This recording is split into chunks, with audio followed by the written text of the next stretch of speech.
Привет! Тема – философский пессимизм. Как писал немецкий философ Артур Шопенгауэр, было сказано, что удовольствие в этом мире перевешивает боль, или во всяком случае между ними существует равновесие, равный баланс. Если читатель захочет вкратце убедиться, верно ли это утверждение, пусть он сравнит соответствующие чувства двух животных, одно из которых занято поеданием другого.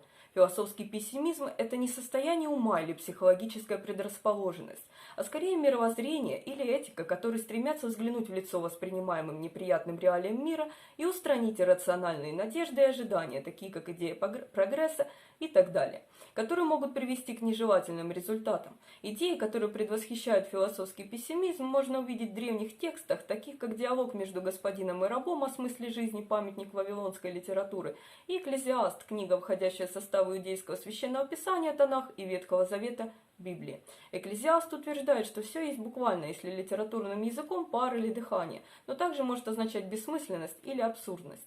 В западной философии философский пессимизм – это не единое последовательное движение, а скорее слабосвязанная группа мыслителей со схожими идеями.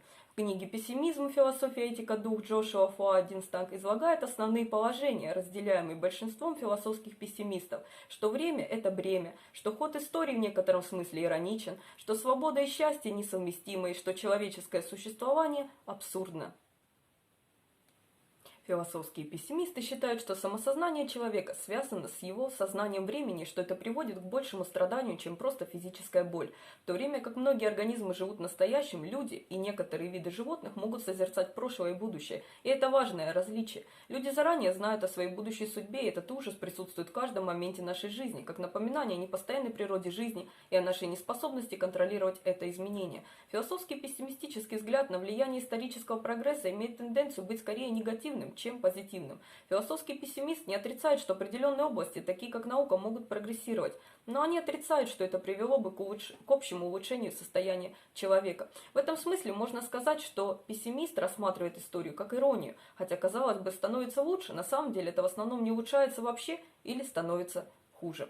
Пессимистический взгляд на состояние человека заключается в том, что оно в некотором смысле абсурдно. Абсурд рассматривается как онтологическое несоответствие между нашим стремлением к смыслу и самореализации, и нашей неспособностью найти или поддержать эти вещи в мире, или, как выразился Камю, развод между человеком и его жизнью, актером и его постановкой. Идея о том, что рациональное мышление приведет к процветанию человека, восходит к Сократу и лежит в основе большинства форм западной оптимистической философии. Пессимизм переворачивает идею с ног на голову.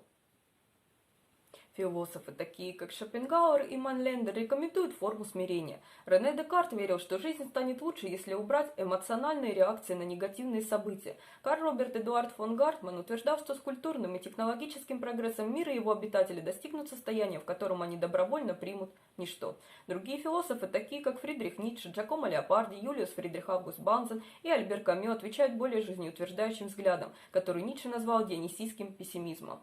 Принятием жизни такой, какая она есть, во всех ее постоянных изменениях и страданиях, без обращения к прогрессу или гедонистическим расчетам. Философский пессимизм часто был связан с искусством и литературой. Философия Шопенгауэра была очень популярна среди композиторов, таких как Вильгельм Рихард Вагнер, Иоганнес Брамс и Густав Малер.